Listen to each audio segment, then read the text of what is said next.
Guys, ఎలా ఉన్నారు? బాగున్నారా? మేము గిట్ట బాగున్నామండి. నేను కిరాణా షాప్లో పని చేస్తుంటే అండి, పనిపోతుంటే అయితే ఇప్పుడు పోతలేను, మానేసిన. ఎందుకంటే పోయిన నెల ఇచ్చిండు పైసలు, ఒక 10 ఇచ్చిండు. ఎంత ఇచ్చిండంటే 5,000 ఇచ్చి 4,000 ఇచ్చిండు. 4,000 ఇచ్చిండు, ఇయ్యలేదు. అయితే ఈ నెల పైసలు 25 తారీఖు ఇస్తా అన్నాడు.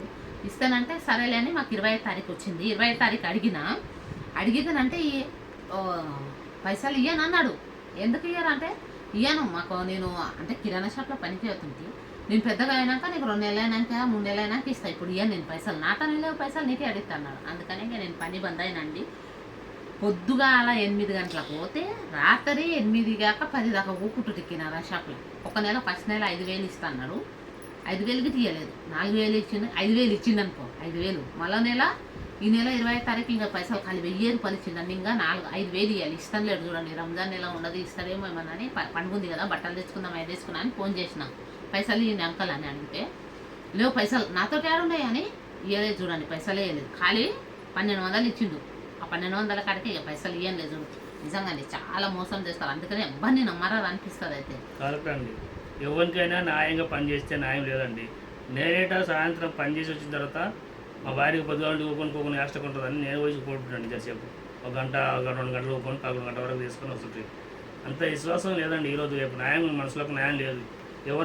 ఎవరికైనా కష్టపడటానికి ఫలితం లేదు. కష్టపడాలి, వాళ్ళకి పైసలు ఇవ్వాలంట. పని చేసిన వాళ్ళకు మళ్ళీ వాపస్ పైసలు అడిగితే మళ్ళీ దుకాణం పని చేసుకొని వెళ్ళిపోయాడు. ఏమైంది చేయనని చెప్పినా, నేను చేయనని చెప్పిన. ఎవరైనా చేస్తా అంటే చేసిన పైసలు ఇస్తే చేస్తారు. ఎవరైనా చేసిన పైసలు ఇచ్చినప్పుడు ఏం చేస్తున్నాడు? చేయనంటే ఇప్పుడు అక్కడ సామాన్ ఉంది, ఏమన్నా చేసుకోపో, చేయనని చెప్పిన. పైసలు ఇస్తేనే ఎవరైనా చేస్తారు. చేయను. కిరాణా షాప్లో పని పోతుండేది, కానీ దగ్గరుంది, మాకు దగ్గరుంది. అందుకని పోతుంటే నేను దగ్గర పోతుంటే ఇంట్లో కూర్చొని ఏం చేస్తే వస్తాయి కదా, 5,000 వస్తాయి కదా అని. ఎందుకంటే ఇతనికి పని లేకుంటుంది సమంగా. మొన్నలే ఇందుకనే ఉండడు, ఈ పొద్దు ఊరిపోతున్నాడు. ఇక దాని గురించే ఇబ్బంది ఉండే అని చేసుకుంటే బాగుంటుంది కానీ. మా చెల్లెలు పెళ్ళి ఉందండి. మా చెల్లెలు లేరు, మా చెల్లెలు మా బాబు ఇద్దరు చనిపోయాడు. మా బాబు మా చెల్లెలు పెద్ద కొడుకు ఇప్పుడు మ్యారేజ్ ఉందండి రేపు. ఇక దాని గురించి మ్యారేజ్ గురించి వెళ్తున్నామండి. ఎందుకంటే ఎల్లుగా తప్పనిసరి కదండి, దానికి వెళ్తాం తప్పనిసరి. నేను ఫస్ట్ స్టార్టింగ్లో మొత్తం ఫస్ట్ రోజు 500 అయింది. మళ్ళీ ఫస్ట్ మడత రోజు 2,000 అయింది. గిరాకు మొత్తం మంచిగా అవుతుండే అనుకోండి, బాగానే అవుతుండే. తర్వాత 800, 900, 1,000 రూపాయలు సామాన్యంగా తేవట్లేదు. ఫస్ట్ బాగా తెచ్చిండు, మ్యాగీలు మస్తు సామాన్ తెచ్చినప్పుడు మంచిగా అయింది గిరాకు. సామాన్ ఏం లేనప్పుడు గిరాకు 500, 200, 300 ఇట్లా అవుతుంది.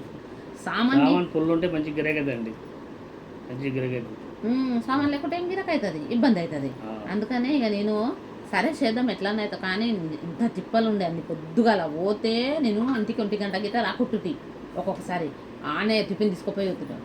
మీకు ఫోన్లే మంచిగా సంపాదిస్తే ఫస్ట్ నెలలో బాగానే చూడండి, మంచిగా. కిరాణా షాప్ పెట్టాలంటే సొంతంగా పెట్టుకుంటే ఫైదా ఉండదండి. ఒకరి చేతి కింద పని చేస్తే ఒళ్ళు బాగుపడ్డట్లనే ఉంటుంది అనుకో. అయినా ఫోన్లే మేము పెట్టుకుని మంచిగా ఉండదు కదా పెడితే. అంటే మేమే చూసింటి ఫస్ట్ గల్లీలో రూమ్ కిరాయికి. నేను అక్కడ పోతుంటే చెప్తేనంటే ఇట్లా ఉంది అని చెప్తే సరే నేను సామాన్ తెచ్చిస్తే నాకు అమ్మి అని సామాన్ తెచ్చిచ్చిండు. సామాన్ తెచ్చిస్తే మంచిగా వస్తుందా బేట కెమెరా, సామాన్ తెచ్చిచ్చిందండి. సామాన్ తెచ్చిస్తే నేను గిట్లా అనుకరి అందుకని అని చెప్పినందుకు చేసిందండి. నేను గిట్ట ఇంటికనే ఉంటాను కదా, మా పిల్లల ఫీజులు కట్టాలి, ఇంటి కిరాయి కట్టుకోవాలి, అది ఇబ్బందులు ఉండే కదా అని సరే చేసుకుంటాండి. చేసుకుంటానంటే అతనికి ఫైదా బాగానే ఉండదు, మాకేమో ఇదవుతుంది.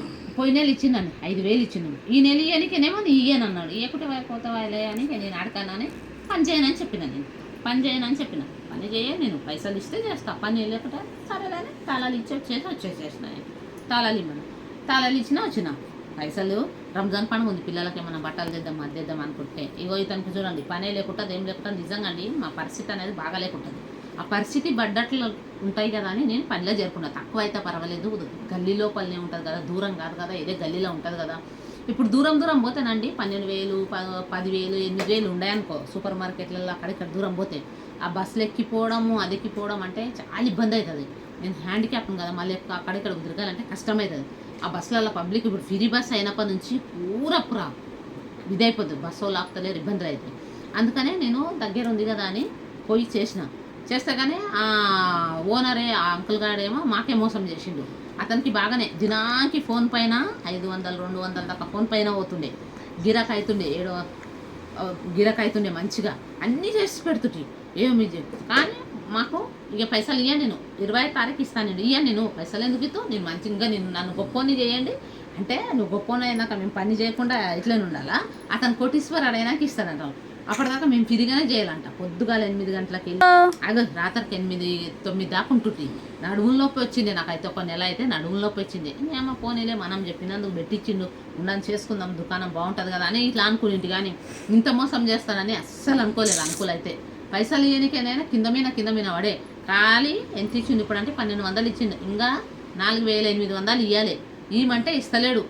నా పైసలే పోయినాయి చూడండి. కష్టం చేసిందంతా వేస్ట్గా అయిపోయింది నాది నిజంగా అండి. మాకైతే కష్టం చేసి వేస్ట్ కదా బిడ్డ. ఏడ పని చేసినా ఏడ చేసినా అంత లుక్సానే అవుతున్నదండి. అన్ని లుక్సాన్లు అయిపోతున్నాయి మాకైతే.